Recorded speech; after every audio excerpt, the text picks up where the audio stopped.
আসসালামু আলাইকুম। সবাইকে শুভেচ্ছা জানাচ্ছি। মাসুম মাহবুব দেখছেন ওপেন দাস ইউটিউব চ্যানেল এবং মাসুম মাহবুব ফেসবুক পেজ। পৃথিবীর যে প্রান্ত থেকে যারা দেখছেন সবার জন্য শুভকামনা, ভালোবাসা।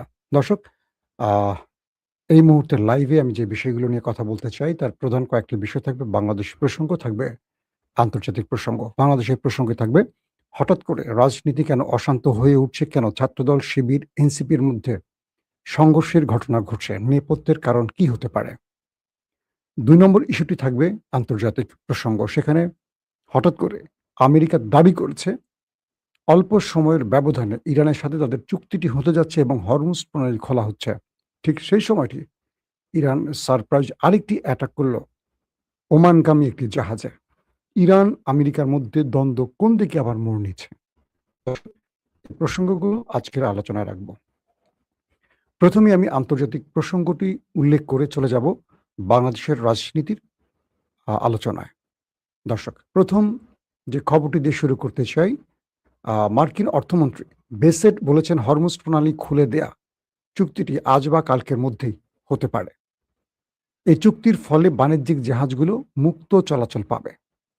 আবার কাতারের পররাষ্ট্র মন্ত্রণালয় জানিয়েছে যুক্তরাষ্ট্র ইরান সংঘাতের সমাধান খুঁজে বের করতে কূটনৈতিক প্রচেষ্টা অব্যাহত রয়েছে এবং দেশ দুটির মধ্যে আলোচনা সহজতর করতে ও প্রস্তাব বিনিময়ের জন্য সকল মধ্যস্থতাকারী ঘনিষ্ঠভাবে কাজ করছেন।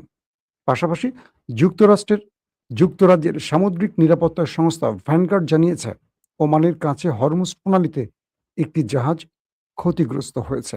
জাহাজটির একজন নাবিক নিখোঁজ রয়েছেন এখন পর্যন্ত। আহ, আপাতত এই পর্যন্ত আমরা আসি, আরো কয়েকটা খবর দিয়ে তারপর একটু বিশ্লেষণে যাব। অন্যদিকে ইরানি ও মার্কিন কর্মকর্তাদের উদ্ধৃতি দিয়ে নিউ ইয়র্ক টাইমস জানিয়েছে হরমুজ প্রণালী দিয়ে বাণিজ্যিক সামুদ্রিক চলাচল পুনরায় চালু করতে ইরান ও ওমান একটি চুক্তিতে পৌঁছানোর কাছাকাছি রয়েছে। নিউ ইয়র্ক টাইমসের প্রতিবেদনে বলা হয়েছে সম্ভাব্য এই চুক্তির অধীনে উপসাগরে প্রবেশকারী জাহাজগুলো ইরানের নিয়ন্ত্রণাধীন এবং এর উপকূলের নিকটবর্তী একটি নৌপথ দিয়ে যাতায়াত করবে। অন্যদিকে উপসাগর থেকে বের হওয়া জাহাজগুলো ওমানের নিকটবর্তী একটি চ্যানেল ব্যবহার করবে। ইরানি কর্মকর্তারা দ্য নিউ ইয়র্ক টাইমসকে জানিয়েছে যে কোনো টোল আরোপ করা হবে না, তবে চুক্তিতে পরিবেশগত প্রভাব, পণ্যবাহী জাহাজ ও ট্যাঙ্কারের নিরাপত্তা এবং কর্মী খরচের জন্য একটি পরিষেবা ফি অন্তর্ভুক্ত রয়েছে। তারা আরো বলেন যে এই রাজস্ব ইরান ও ওমানের মধ্যে সমানভাবে ভাগ করা হবে। একজন মার্কিন কর্মকর্তা বলেছেন যে ইরানের বিবরণ সঠিক নয় এবং প্রণালীর মধ্য দিয়ে কোনো অস্থায়ী নৌপথের জন্য ইরানের অনুমোদনের প্রয়োজন হবে না এবং এতে কোনো টোলও যুক্ত থাকবে না। বিষয়টা হয়তো আমি ধারাবাহিক পড়ে গেলাম। আপনারা কতটুকু বুঝতে পারছেন? আশা করি আমি একটু বুঝিয়ে বললে বিষয়টা আপনাদের জন্য আরো সহজ হবে। খেলাটা কি হয়েছে? হঠাৎ করে ডোনাল্ড ট্রাম্প বললেন কি? যে ইরানের সাথে তাদের আলোচনা হয়ে গেছে এবং ইরান ২-১ দিনের মধ্যে হরমুজ প্রণালী খুলে দেবে। ওকে? তো ইরান এই বিষয়টি আসলে আমেরিকার সাথে কোনো আলোচনা করেনি। এটি মধ্যস্থতাকারীরা হয়তো আমেরিকাকে আশ্বস্ত করেছে, আর তাই ট্রাম্প এই বক্তব্যটি দিয়েছেন, অথবা ট্রাম্প নিজেই চালাকি করে এই বক্তব্যটি দিয়ে বিশ্বকে বিভ্রান্ত করছেন।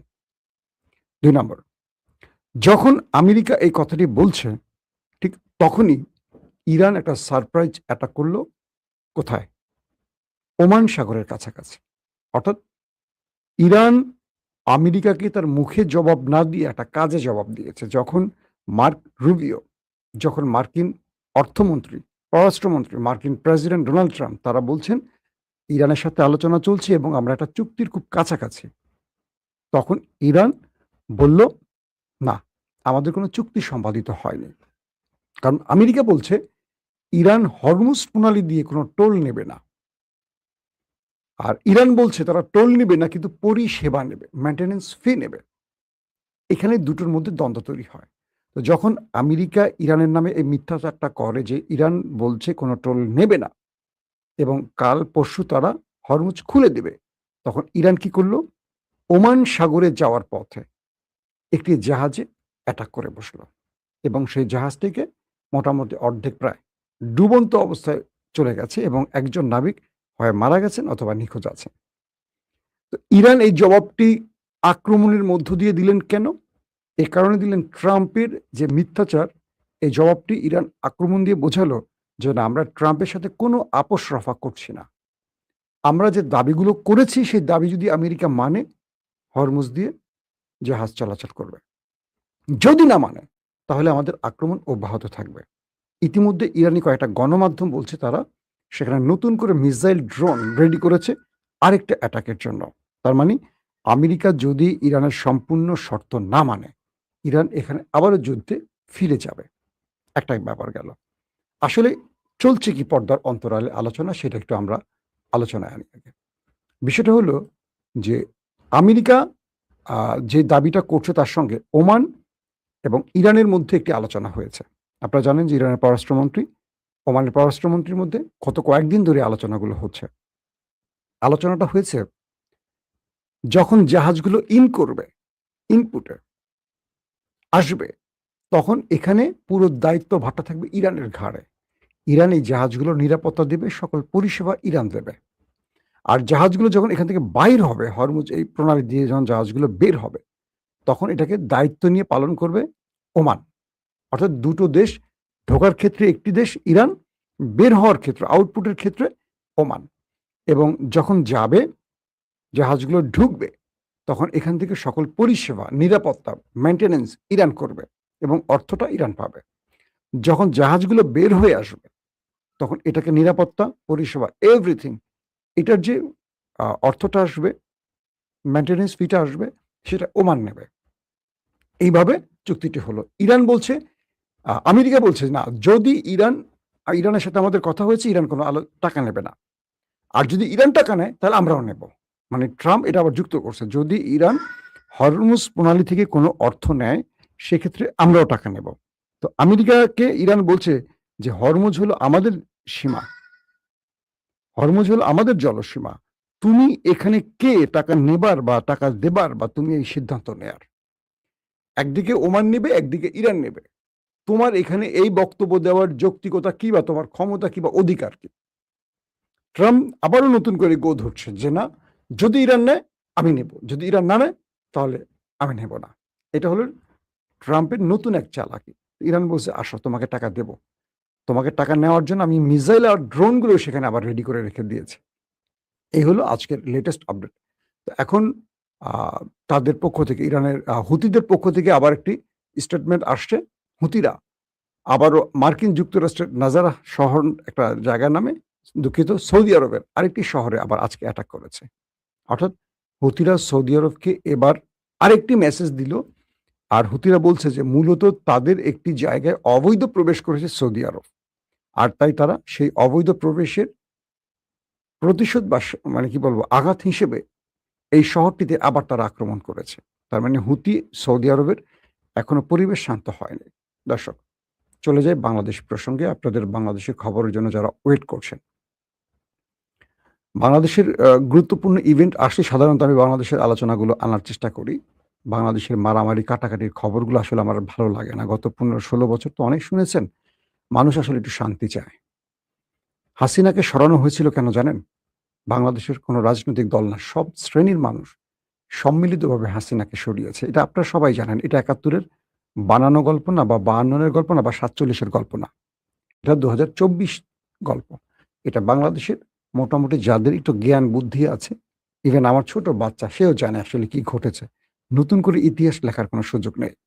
৭১-এর বানানো গল্প না এটা। ৭১-এ অনেক গল্প বানিয়েছে বাংলাদেশের মানুষ। কি সত্য কি মিথ্যা আমরা যারা জন্ম নেইনি তারা জানিনি। কয়েকদিন ধরে প্রথমে হবিগঞ্জ, সিলেট স্বপ্রণোদিত হয়ে সরকারি দলীয়রা এনসিপির উপর হামলা করল।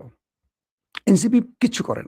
এনসিপিরা সেখানে তাদের পদযাত্রা করতে গেছে এবং তাদের উপর হামলা করলো। অভিযোগ ছিল যে তারা তাদের দলীয় নেতাদের উপর, নাসিরউদ্দিন পাটোয়ারিরা অশালীন মন্তব্য করেছে। ওকে ফাইন, দলীয় নেতাকর্মীদের বিরুদ্ধে কথা বলে তারা মারধর করেছে। আমার প্রশ্ন হলো, এর আগে তো আওয়ামী লীগও বিএনপি, তারেক রহমান, খালেদা জিয়া, জিয়াউর রহমানকে অশালীন শুধু না, যে শব্দগুলো বলা যায় না, যে শব্দগুলোতে আপনারা দেখবেন অডিওতে টুট টুট দেওয়া হয়, মানে এত অশ্লীল মন্তব্য যে হচ্ছে, মানে বাংলা ভাষা এর চেয়ে খারাপ শব্দ আর হয় না, আওয়ামী লীগ ব্যবহার করেছে। আওয়ামী লীগের কিছু করছেন না কেন? আওয়ামী লীগের সঙ্গে নিয়ে এখন আপনারা কেন বিরোধী দলকে পেটাচ্ছেন? তার মানে তারেক রহমান, খালেদা জিয়া, জিয়াউর রহমানকে অশালীন মন্তব্য করায় আপনাদের কিচ্ছু যায় আসে না। আপনারা পকেট রাজনীতি করেন, যারা এগুলো করেন। তো আপনারা এই সন্ত্রাসী কর্মকাণ্ড করছেন একটা নতুন পদ পেতে বা এলাকায় আধিপত্য বিস্তার করে টেন্ডার চাঁদাবাজির জন্য। এটা কনফার্ম। নাম্বার 2 একদম স্পষ্ট বলছি কারো গায়ে লাগলে কিচ্ছু করার নাই। আ ২য় যে বিষয়টি হলো রোকেয়া বিশ্ববিদ্যালয় এবং জগন্নাথ বিশ্ববিদ্যালয়। এই দুটো জায়গায় আজকে আমি একটা রিপোর্ট পড়ছি আপনাদের গণমাধ্যম থেকে। জগন্নাথ বিশ্ববিদ্যালয়, বেগম রোকেয়া বিশ্ববিদ্যালয় ও ঢাকা কলেজ ও ঢাকা আলিয়া মাদ্রাসা ছাত্রদল ও শিবিরের মধ্যে ব্যাপক সংঘর্ষের ঘটনা ঘটেছে। এতে উভয় পক্ষের ১.৫ শতাধিক নেতাকর্মী আহত হয়েছে। সংঘর্ষে ছাত্র শিবির কর্মীরা আহত হয়ে রাজধানীর একটি হাসপাতালে চিকিৎসা নিতে গেলে সেখানেও হাসপাতালে ঢুকেও হামলার অভিযোগ পাওয়া গেছে এবং ভিডিও চিত্রে তা দেখা গেছে। হাসপাতালে আহতদের উপর ছাত্রদলের নেতাকর্মীরা হামলা করেছে বলে অভিযোগ করেছে স্বয়ং ছাত্রদল, ছাত্র শিবির এবং হাসপাতালের বাকি রোগীরা। দুপক্ষের মধ্যে দফায় দফায় সংঘর্ষে শিক্ষা প্রতিষ্ঠানগুলোতে থমথমে পরিস্থিতি বিরাজ করছে। আতঙ্কে পথচারীরা ছোটাছুটি শুরু করছে। অনেককে পথচারী বা রোগীকে ছাত্র শিবির অভিযোগ তুলে আবার পেটানো হয়েছে। যারা হাতে ডাক্তারের কাগজপত্র টেস্ট দেখানোর পর রেহাই পায়নি তাদেরকে মেরে শিবির বিশ্বজিতের মতো আরকি শিবির বলে পেটানো হয়েছে। সংঘর্ষের সময় ২ পক্ষের হাতে লাঠিসোঁটা দেখা গেছে। একে অপরের প্রতি ইটপাটকেল নিক্ষেপ করেছে, দেশীয় অস্ত্র ব্যবহার করেছে। পুলিশ মোটামুটি নীরব ভূমিকায় ছিল।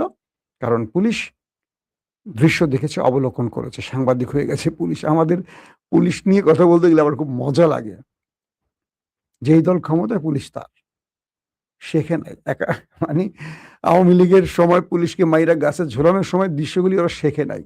শিখবে না। সবাই চাকরির, পদবীর, পোস্টিং এর মায়া থাকে তো। রাষ্ট্রকে না, সবাই নিজেকে ভালোবাসে। তো এটা গেল ২ পক্ষের এই টোটাল বিবরণটা। তো বলা হচ্ছে যে যারা ওখানে ছিলেন তারা প্রত্যক্ষদর্শীরা বলছে সকাল ১১টার দিকে জগন্নাথ বিশ্ববিদ্যালয়ের কেন্দ্রীয় মিলনায়তনে একটি অনুষ্ঠানের আয়োজন করা হয়। সেই অনুষ্ঠানে উপস্থিত ছিলেন বিশ্ববিদ্যালয় মঞ্জুরি কমিশনের ইউজিসি চেয়ারম্যান ও ভিসি সহ বিভিন্ন বিভাগের শিক্ষকরা। এ সময় জকসু জগন্নাথ বিশ্ববিদ্যালয় কেন্দ্রীয় ছাত্র সংসদ নেতৃবৃন্দ কিছু প্ল্যাকার্ড নিয়ে মিলনায়তনে প্রবেশ করার চেষ্টা করেন। তাদের প্ল্যাকার্ডে বিশ্ববিদ্যালয়ের ২য় ক্যাম্পাসের কাজ ও অস্থায়ী হল নির্মাণ, মেডিকেল সেন্টারের পর্যাপ্ত ল্যাব সুবিধা, টেকনিশিয়ান এবং চিকিৎসক নিয়োগ সংক্রান্ত দাবি দেওয়ার উল্লেখ ছিল।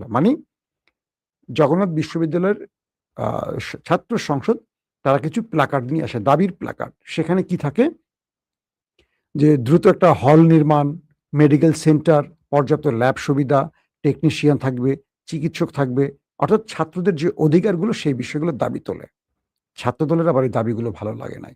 তাদের কথা রামদা থাকবে, হকিস্টি থাকবে, পিস্তল থাকবে, মদ গাঁজা থাকবে। এই দাবি তোলে নাই কেন? বিষয়টা এরকম হয়ে গেল নাকি?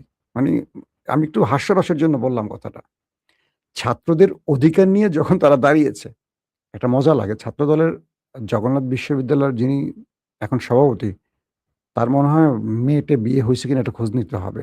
মানে তার বয়স বা কোন সেশনে ভর্তি হইছে এখনো ছাত্র কিনা আমি জানি না। আমি দেখলাম আজ থেকে ৫ বছর আগে ছাত্রলীগ জগন্নাথ বিশ্ববিদ্যালয় ছাত্রদলের যিনি এখন সভাপতি, আজকে যিনি ফাইটিং করেছেন, আমাদের সুপারম্যান, তাকে পিটিয়ে শোয়ায় রাখছিল রাস্তার মধ্যে। আমার কাছে সেই ছবিটা এখনো আছে। তো আমাকে ফোন দিয়ে বলছিলেন তারই একজন খুব বিশ্বস্ত ভাই, একটা ছবি দিয়ে, "ভাই একটু ফেসবুকে দিয়েন। আমাদের ভাই মাইর খেয়েছে আজকে ছাত্রলীগের হাতে। ২ হাতে ব্যান্ডেজ।" ছবিটা এখন আমার কাছে আছে। যদি দেখতে চান আমি আপনাদের হয়তো দেখাইতেও পারবো। তো মজাটা হলো যে ছাত্রলীগ এদেরকে পিটাইয়া রাস্তায় শোয়ায় রাখছিল। তো তিনি হঠাৎ করে সুপারম্যান হয়ে গেলেন। হয়ে কেন জগন্নাথ বিশ্ববিদ্যালয়ের ছাত্র সংসদ হলের দাবি করতে আসবে, মেডিকেলের দাবি করতে আসবে, ছাত্রদের জন্য ল্যাবের দাবি করতে আসলো। এজন্য পিটিয়ে দিয়েছেন। দিয়ে মোটামুটি যা করার করছে এদিকে আর না যায়। এটা আপনারা সবাই জানেন। আমার আজকের আলোচনা এটা নয়, সব জানলেন। আসলে ঘটছে কি পর্দার অন্তরালে? হঠাৎ করে বাংলাদেশে এই অস্থিরতা কেন? এবং এই অস্থিরতাটা করছে সরকার দলীয়রা। ইন্টারেস্টিং ব্যাপার না? আজকে দেখলাম আমাদের যুবদলের আমার খুব পছন্দের মানুষ নয়ন, রবিউল ইসলাম নয়ন। কারণ বিএনপির জন্য মোটামুটি একসময় ত্যাগী লোক ছিলেন। বিএনপির যারা ত্যাগী তাদের সবাইকে আমি কম বেশি চিনি। কারণ আমাদের সাথে অনেকের কানেকশন ছিল ওই সময়টা। কারণ আমরা সবাই ওই সময় ত্যাগীদের মধ্যে পড়তাম আরকি। এখন হয়ে গেছি গুপ্ত, বুঝছেন? দেখলাম হেলমেট আর রড নিয়ে এসে নেমে গেছে যুবদলের নয়ন। নয়ন সম্পর্কে আমার একটা ধারণা তৈরি হয়েছে হাসিনা পালাবার পর, ইন্টারিম আসার পর, যখন টেলিভিশন দখল-টখল নিয়ে সে ব্যস্ত ছিল। এই ছেলেটা কেন জানি সবসময় লাইমলাইটে আর আলোচনায় থাকতে চায়। কারণ সে মনে করে এভাবে রাজনৈতিকভাবে তার একটা জায়গা তৈরি হবে। তারেক রহমানের চোখে পড়বে। তারেক রহমানের গাড়ি গেলে দেখবেন দৌড়াচ্ছে। তার স্লোগানগুলো শুনবেন। কেন যেন সবসময় সে চায় আলোচনায় থাকতে এবং মনে করে যে আলোচনার মাধ্যমে তিনি একটা গুরুত্বপূর্ণ পদ পাবেন। পেয়েছেন। যুবদলের সাধারণ সম্পাদক হয়েছেন এবং তিনি এবার এমপি ইলেকশন করতে চেয়েছেন। আগামীতে হয়তো এমপি ইলেকশন করবেন, এমপি হবেন, মন্ত্রী হবেন, সবই হবেন তিনি। বিষয়টা হলো রাজনীতিটাকে সুন্দর করার জন্য মানে আমি খুব আফসোসের সাথে বলি ২০০০ ছেলে যখন জীবন দিল, ৩০-৪০ হাজার যখন অন্ধ, পঙ্গুত্ব বরণ করলো, আহত হলো, গুলিবিদ্ধ হলো। আমার ড্রাইভার যে আমার পার্সোনাল গাড়ি চালায়, সে তার শরীরে ৭৫ টি রাবার বুলেটের গুলি আছে সারা ঘাড়ে এগুলো। সে এখন হঠাৎ করে অসুস্থ হয়ে পড়ছে। বলছে, "স্যার আমি আর ড্রাইভ করতে পারছি না।" মানে এগুলো পেইন করে। ঘাড়ের রগে-টগে চলে গেছে তো এগুলো খুব সেনসিটিভ জোনে আছে। তাকে প্রতি সপ্তাহে ঢাকায় চিকিৎসা করতে হয়। তো সেই ঘটনাগুলো দেখে আর আমাকে বলে, "স্যার এই রক্ত দিলাম কেন? জীবনটা দিতে গেলাম কেন? কাদের জন্য?" ২০০০ ছেলে যারা জুলাইতে জীবন দিল তাদের পরিবারকে আসলে আমরা কি দিতে পেরেছি? যারা পা হারিয়েছে, হাত হারিয়েছে, চোখ হারিয়ে অন্ধ, তাদেরকে আসলে আমরা কি দিতে পেরেছি? বিএনপি আর জামাত যখন ১৫-১৬ বছর হাসিনাকে আন্দোলন করে সরাতে পারেনি, তখন অনেকেই টেলিভিশনে বলত যে, "আমরা কাদের জন্য লড়াই করব? বিএনপি জামাতের জন্য?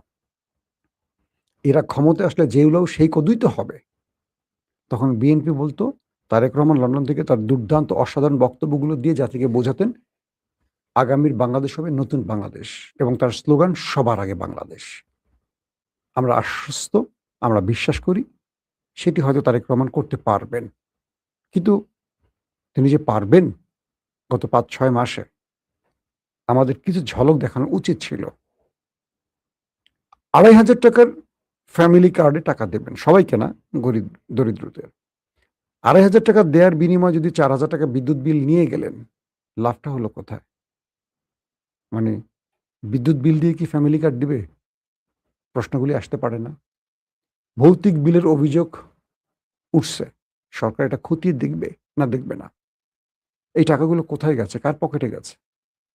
এর তদন্ত হওয়া উচিত। যেহেতু অভিযোগ আসছে, অবশ্যই রাষ্ট্রের অভিযোগগুলো শোনা উচিত। মানুষের এই অভিযোগগুলো শোনা উচিত। কেন যেন মনে হয় যেকোনো দল ক্ষমতায় গেলে হাসিনা হয়ে যায়। জনগণকে আর তোয়াক্কা করে না, শুনতে চায় না। আপনারা দেখবেন নির্বাচনের আগে বিএনপির যুবদল, ছাত্রদল, বিএনপির যেকোনো নেতারা কোনো অপকর্ম করলে সঙ্গে, সঙ্গে বহিষ্কার হয়ে যেত। মনে আছে? গত কয়েকদিনে দেশে যা কিছু ঘটেছে চোখ তুলে ফেলছে রড দিয়ে। একটা ছেলে গ্রেফতার হয়েছে, একটা ছেলে বহিষ্কার হয়েছে, হয় নাই। নির্বাচনের আগে হলো, এখন কেন হচ্ছে না? তার মানে এটা কি দেখানোর জন্য হয়েছিল? এখন পর্যন্ত দেশে যা কিছু হয়েছে বিএনপি কি লাভবান হয়েছে না ক্ষতিগ্রস্ত হয়েছে? আমার মনে হয় পুরোটাই বিএনপি ক্ষতিগ্রস্ত হয়েছে। কেন যেন আমার ধারণা বিএনপিকে ভেতর থেকে আরেকটি বড় ষড়যন্ত্রকারী গ্রুপ ধ্বংস করতে চায়। তারেক রহমানকে ব্যর্থ করতে চায়। জিয়া পরিবার ব্যর্থ হবে এটা আমি বিশ্বাস করি না। এটা বিশ্বাস করলে জীবনে জিয়া পরিবারের পক্ষে দাঁড়াতাম না। লড়াই করতাম না, জীবন দেয়ার সাহস করতাম না। একটা আস্থা ভালোবাসার জায়গা আছে আমার বুকের মধ্যে এখনো। যতক্ষণ তারেক রহমান জীবিত আছেন আমি আশা রাখতে চাই। কিন্তু প্রশ্নগুলো করতে চাই। সাংবাদিক তো আমাদের প্রশ্ন করার অধিকার আছে। আমরা অ্যাক্টিভিস্ট না, দলীয় কর্মী নই। মনে রাখবেন। কেন প্রশ্নগুলো করব? যেন বিএনপির পথ স্মুথ হয়, পরিচ্ছন্ন হয়, কাঁটামুক্ত হয়। আমরা যদি না বলি এই কথাগুলো বিএনপি জানবে কার কাছ থেকে? কারণ বাংলাদেশের প্রত্যেকটা টেলিভিশনের চরিত্র হলো ফ্যাসিস্ট চরিত্র। কিরকম? আওয়ামী লীগ যখন ছিল প্রত্যেকটা গণমাধ্যম আওয়ামী লীগের চামচামি করছে। আমাদের সাংবাদিকদের প্রধান দায়িত্বটা কি জানেন? যেই দল আসবে তার চামচামি করে নিজের পদ, চাকরি আর মাল কামানোর রাস্তাটাকে প্রসারিত রাখা, উন্মুক্ত রাখা। সাংবাদিকদের চরিত্রটা হয়ে গেছে এরকম। ১০০% সাংবাদিকের মধ্যে ৯০% এখন করাপ্টেড সাংবাদিক। করাপশন করে সবাই। এর প্রত্যেকের মধ্যেই আপনারা দেখবেন এই জিনিসগুলো আছে। এক, সাংবাদিক টেলিভিশন আজকে দেখেন সারা দেশে যা কিছু ঘটেছে ছাত্রদের সাথে মানে ছাত্রদল, ছাত্র শিবিরের মধ্যে যেকোনো ঘটনাই ঘটেছে, দেখবেন প্রত্যেকটা গণমাধ্যমের হেডলাইন কোন দিকে সংবাদটা করছে, কার পক্ষে গেছে। হাসিনাকে যারা ফ্যাসিস্ট বানিয়েছিলেন তারা হলেন এই গণমাধ্যম। এই গণমাধ্যম এখন বিএনপিকে ফ্যাসিস্ট বানাতে চায়। এই গণমাধ্যমগুলোর দায়িত্বটা কি? সঠিক দৃশ্য দেখানো। একটাও দেখায় নাই। কারণ কি? প্রত্যেকটা টেলিভিশনের মালিক হলো কালো টাকার মালিক। এদের অবৈধ টাকা দিয়ে এরা এই টেলিভিশনগুলো বানায় নিজের ক্ষমতা বাঁচিয়ে রাখার জন্য। একদম মানেন আর না মানেন, প্রত্যেকটা টেলিভিশনের মালিক কালো টাকার মালিক। প্রত্যেকটা, আমি একটা বাদের কথা বলছি না, প্রত্যেকটা মিডিয়ার মালিক কালো টাকার মালিক। তো এরা কি করে? অবৈধ সুবিধার জন্য সবসময় অবৈধ পথগুলো বেছে নেয়। ইমরান খান বাংলাদেশ মানে পাকিস্তানের স্মরণীয় কালের একমাত্র সৎ নেতা হিসাবে আবির্ভাব হয়েছিলেন। ইমরানকে নামিয়েছিল দুটো পরিবারতন্ত্র, একটা হলো মুসলিম লীগ, একটা হলো পিপলস পার্টি। এবং পুরো সিস্টেম ইমরান খানের বিরুদ্ধে দাঁড়াইছে। কারণ কি? আমলারা, পুলিশ, র্যাব, র্যাব তো না, এফসি, রেঞ্জার্স, সেনাবাহিনী কেন ইমরান খানের বিরুদ্ধে দাঁড়াইছে? যে ইমরান খান থাকলে তারা এই মাল কামাইতে পারবে না। প্রত্যেকে শুধু মাল কামাইতে চায়, কিন্তু রাষ্ট্রের জনগণ ভোগান্তির মধ্যে পড়ে। তো প্রতিটা দেশে দেখবেন, আমাদের দেশের সচিব বলেন, মানে আমলাদের কথা বলছি, পুলিশ বলেন, প্রশাসনিক কর্তা বলেন, যে লেভেলে যারা আছে তারা কোনো সৎ নেতৃত্ব চায় না। কেন চায় না? যে সৎ নেতা আসলে তো তারা লুটপাট করতে পারবে না। তারা এই পদে বসছেন কেন? মাল কামাইতে। ডিসি, এসপি, সচিব, উপসচিব, যুগ্ম সচিব, এডিশনাল সচিব, সিনিয়র সচিব, পুলিশের ডিএজি, মিএস যা আছে সবাই না, সবাই আবার লুটপাটকারী না। কিছু লোক ভালো এখনো আছেন বলে রাষ্ট্র টিকে আছে। এরা অন্যায়কে সাপোর্ট দেয় কেন জানেন? কারণ অন্যায়ের মাধ্যমে মাল কামানো যায়। হযরত ওমর বাংলাদেশে যদি আইসা পড়েন, হযরত ওমর রাদিয়াল্লাহু আনহু এখন খলিফা, তো উনি যদি বলেন যে বাংলাদেশের শাসন ব্যবস্থায় বসবো, ওনাকে সবাই মিলে বিদায় করবে দেশ থেকে। কিসের ওমর? ওমর আসলে তো আর এই কাজ করা যাবে না। তো বিষয়টা হলো এরকম যে এই রাষ্ট্রের আসলে কোনো বাপ-মা নাই। এই রাষ্ট্রটা যাদের ত্যাগের বিনিময়ে, যাদের রক্তের বিনিময়ে স্বাধীন হলো, নতুন করে ফ্যাসিস্ট মুক্ত হলো, তারা যে ড্রিম, স্বপ্ন দেখেছে, সেই স্বপ্নগুলো না আবার অধরা হয়ে গেল। যে ছাত্রদল, যে শিবির, যে বিএনপি, যেই জামাত গত ২০টা বছর আওয়ামী লীগের প্যাদানি খেলো, আওয়ামী লীগের প্যাদানি খেয়ে জেলে খাবার ভাগ করে খেলো, একসাথে মাঠে ঘাটে বনে জঙ্গলে রাত কাটালো, একসাথে রাজপথে রক্ত দিল, হঠাৎ করে তাদের মধ্যে শত্রুতা তৈরি হয়ে গেল। কেন? আমার যে অ্যাজাম্পশন, আমার যে তথ্য, বিএনপির মধ্যে আরেকটা বিএনপি আছে, যেটা তারেক রহমানের বিএনপি না। তারেক রহমানের বিএনপি খুব চেষ্টা করছে কন্ট্রোল করতে, তার হাতে কন্ট্রোলিং পাওয়ার চলে গেছে। কারণ এস্টাবলিশমেন্ট, প্রতিবেশী, পাওয়ারফুল ডিপ স্টেট তারেক রহমানকে কার্যতভাবে কাজ করতে দিচ্ছে না। এটা আমার যে তথ্য, সেই তথ্যটা প্রকাশ করলাম। আমার কাছে কোনো প্রমাণ চাইবেন না, এগুলো হলো বিভিন্ন সূত্রের খবর। আমরা যাদের সাথে হাই হ্যালো করি, এরা কখনো প্রমাণ দিয়ে কথা বলে না, এদের কিছু ট্রাস্ট দেয় আমাদের কথা বলার জন্য। তারেক রহমানকে ব্যর্থ করতে চায়, কারণ জিয়া পরিবারকে ব্যর্থ করতে পারলে বাংলাদেশে আওয়ামী লীগ আবার দাঁড়াতে পারবে। মানুষ বলতে শুরু করছে হাসিনাই তো ভালো ছিল, এই কথাটাকে শুনতে চায়। তাই আমরা তারেক রহমানের প্রতি আস্থা হারাচ্ছি না, হারাচ্ছি বিএনপির প্রতি। ফখরুল ইসলাম কেন বলেন এই কথাটা? একটা দলের মহাসচিব, যিনি দীর্ঘ ১৬-১৭ বছর লড়াই সংগ্রাম করছেন, সর্বাধিক মামলার মালিক ফখরুল ইসলাম খান, তিনি বলছেন এই দেশের কিচ্ছু পাল্টায় না, একমাত্র তারেক রহমানই শুধু ভিন্ন। আর সবাই চুরি, বাটপারি, লুটপাট, দুর্নীতির মধ্যে এখনো ডুবে আছে। শুধু তারেক রহমান ভিন্নটা করতে চান। একটা মহাসচিব কখন বলে এই কথাটা বোঝেন? কত কষ্টে প্রকাশ্যে এই কথাটা বলতে পারে। তার মধ্যে, এটার মধ্যে তার মানে কত দুঃখ চাপা আছে তার বুকের মধ্যে, যে তিনি এতদিন লড়াই সংগ্রাম করছেন যে বিএনপির জন্য, সেই বিএনপিটা নাই। এখন আমি বললে আমারে গুপ্ত বলেন, ফখরুল ইসলামকে তো এখন গুপ্ত বলেন আপনারা। আজকেও ২ জন বিএনপির উপদেষ্টা আমাকে কল দিছেন, নাম বলবো না। মাসুম কোন দিকে যাচ্ছে বিএনপি? তোমরা সামনে আসো। আমি বললাম যে না, এই বিএনপি সামনে আসতে রাজি না আমরা। দুর্নাম কামাই করতে রাজিই না। এখন দুর্নামের জন্য আসবো? এই যে কথাগুলো বলছি, কথাগুলো শোনেন। একটা জিনিস বলি, বিএনপি, আওয়ামী লীগ মাঠে নাই। বিএনপি চাইলে আগামী ২০ বছর ক্ষমতায় থাকতে পারবে নির্বাচনের মধ্য দিয়ে। শুধু তারেক রহমান তার পলিসিগুলো, প্ল্যানগুলো বাস্তবায়ন করুক। তিনি যে স্বপ্নগুলো দেখিয়েছেন আমাদের, স্বপ্নগুলো বাস্তবায়ন করেন। ছাত্রদল, যুবদলকে কন্ট্রোল করেন। তাদেরকে শিক্ষাঙ্গনে কলম নিয়ে পাঠায় দেন। দ্বন্দ্বমুক্ত হতে বলেন। এই শিবিরকে হালকা করে নেয়ার সুযোগ নাই। এই শিবির আওয়ামী লীগের পতন ঘটিয়েছে। কেউ জানুক, কেউ মানুক না বলুক, সত্য এটা সবাই জানে। হাসিনাও জানে। আওয়ামী লীগের এক নেতা বলেছিল না যে আমাদের সামনে ভয় হলো জামাত শিবির, বিএনপি না। বিএনপিকে আমরা মাঠে নামলে ৫ মিনিটে মাঠ ছাড়া করতে পারবো বলছিল। সবাই সোশ্যাল মিডিয়া পেয়েছিলেন। মূল টার্গেট জামাত শিবির। তার মানে হাসিনা দেশে ঢুকলে বিএনপি আবার করতে চলে যাবে। মানেন আর না মানেন, এরা বিরোধী দলে বেগম জিয়ার একটা বালু ট্রাক সরাতে পারে নাই। মনে আছে? বেগম জিয়া গ্রেফতার করে নিয়ে যায়, তার গাড়িতে হামলা করে, তার এসএসএফ এর সদস্যরা রক্তাক্ত হয়। সে এসএসএফ এর মধ্যে আমার বন্ধু আছেন ধরেন কয়েকজন। রক্তাক্ত হয়েছে, সেই দৃশ্য দেখে আমরা কাঁদছি বসে বসে। আমার অফিসের নিচে, একুশে টেলিভিশনের নিচে একটা ছাত্র দলের, যুব দলের কাউকে খুঁজে পাইনি। এখন সব রতি মহারথী হাতে অস্ত্র নিয়ে হুমকি দিচ্ছে, এই করছে সেই করছে। এরা সব বিএনপিটাকে পচাচ্ছে, বিএনপিটাকে আওয়ামী লীগ বানানোর চেষ্টা করছে। দেখবেন বিএনপির এই খারাপ কাজগুলোকে সমর্থন করে কারা? যারা টেন্ডার, চাঁদাবাজি, সুবিধা নেয়ার পক্ষে। তারা মনে করে এগুলো বলে সুবিধা নিতে হবে। কিন্তু বিএনপিটাকে প্রকৃত অর্থে জিয়ার আদর্শের বিএনপি বানানোর যে দায়িত্বটা কে নিবে?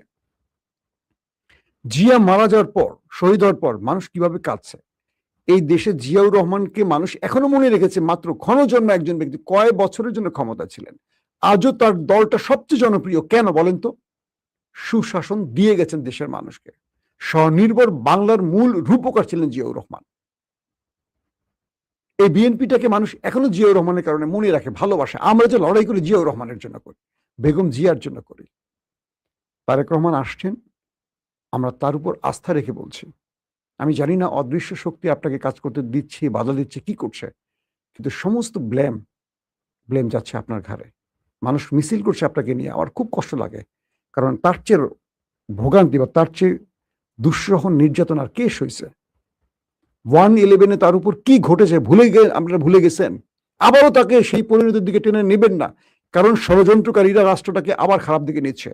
আমাদের উত্তরপাড়া মানে সেনাবাহিনীর মধ্যে আওয়ামী অফিসাররা এখনো অ্যাক্টিভ, প্রশাসনের মধ্যে আওয়ামী লীগ এখনো অ্যাক্টিভ। খুব মন দিয়ে শোনেন কথাগুলো, আমি বলছি না, আমাদেরকে কিন্তু জায়গা থেকে বলানো হয় যে মাসুম ভাই কথাগুলো বলুন, আপনাদের কথা মানুষ শোনে। আমরা বসে বসে বানিয়ে কথা বলি না ভাই। সেনাবাহিনীর সবাই না, একটা বাহিনী, সেনাবাহিনীর মধ্যে একটা গ্রুপ যারা আওয়ামী লীগের অফিসার, সেটা ডিজিএফআই বলে বা মূল সেনাবাহিনীর কোনো কোনো জায়গায়, তারপর পুলিশের মধ্যে আছে, প্রশাসনে আমলাদের মধ্যে আছে, গুরুত্বপূর্ণ জায়গায় আওয়ামী লীগের লোকগুলো বসে আছে। তারা কিন্তু খেলছে দিল্লির প্রেসক্রিপশনে, হাসিনার প্রেসক্রিপশনে দেশের মধ্যে এই কাজগুলো করছে। বিএনপিকে ঘরে ফিরতে হবে, কারণ বিএনপি এখন ক্ষমতায়। সুশাসন বিএনপিকে দেখাতে হবে। এই বিএনপির জন্য আমরা লড়াই করছি, যে বিএনপি দেশের মানুষকে শান্তি দেবে। ঠিক গত 18 বছরের জিন্দেগি আমরা আর চাই না। সেই জীবনে যদি আমরা প্রবেশ করতে হয়, তাহলে হাসিনা গিয়ে আমাদের লাভ হলো কি? এই প্রশ্নগুলো নিজেকে করেন। ভয়ঙ্কর ষড়যন্ত্র হচ্ছে দেশ নিয়ে, এবং বিএনপিকে এই টালমাটাল অবস্থায় ফেলে দিয়ে তৃতীয় পক্ষ সুবিধা নেওয়ার কাজটা করছে। জামাতের ভাইদেরকে বলবো, অযাচিত হস্তক্ষেপে যাবেন না। মিডিয়া সন্ত্রাসের কাছে আপনি টিকতে পারবেন না। সো একটা জিনিস মনে রাখবেন, আপনাদের সবচেয়ে বড় দুর্বলতা আপনাদের নামের সাথে ইসলাম শব্দটা আছে। আপনারা যদি 300 আসনেও জয়লাভ করেন, কখনো ক্ষমতায় বসতে পারবেন না যতক্ষণ জামাত ইসলাম শব্দটা আছে। কারণ এই দেশে যাদেরকে ক্ষমতায় বসানো হয় সেটা হলো আমেরিকা এবং দিল্লি। ইসলাম শব্দের জন্য আপনার কখনো ক্ষমতায়, আজও কাল হোক এনসিপি যদি বসতে পারে, আজও কাল হোক গণ অধিকারে বসতে পারে কখনো, এরপরে নতুন কোন দলও বসতে পারবে, জামাত বসতে পারবে না। তার প্রধান একটি কারণ, জামাতের সাথে ইসলাম শব্দটা আছে। মানেন আর না মানেন, বলে দিলাম, এটা জামাতের খুব নেতৃস্থানীয় লোক ঠিকই বুঝে গেছেন আমি কি বলতে চাইছি। তাই বলছি, খালেদা জিয়ার পলিসিটা নেন। খালেদা জিয়া একটা পলিসি নিছিল যে আর আন্দোলন করবেন না, জনগণকে বোঝাবেন আওয়ামী লীগ কি জিনিস। জামাতকে বলবো, হয় তাবলিগে চলে যান, আপনাদের রাজনীতি করার দরকার নাই। আপনারা তাবলিগে চলে যান, দাওয়াতি কাজ করেন, আর বিরোধী দলের চেয়ারটা আওয়ামী লীগকে দিয়ে দেন। তাহলে বিএনপি টের পাবে আওয়ামী লীগ কি জিনিস। প্রত্যেকে ভালো থাকবেন। আল্লাহ হাফেজ।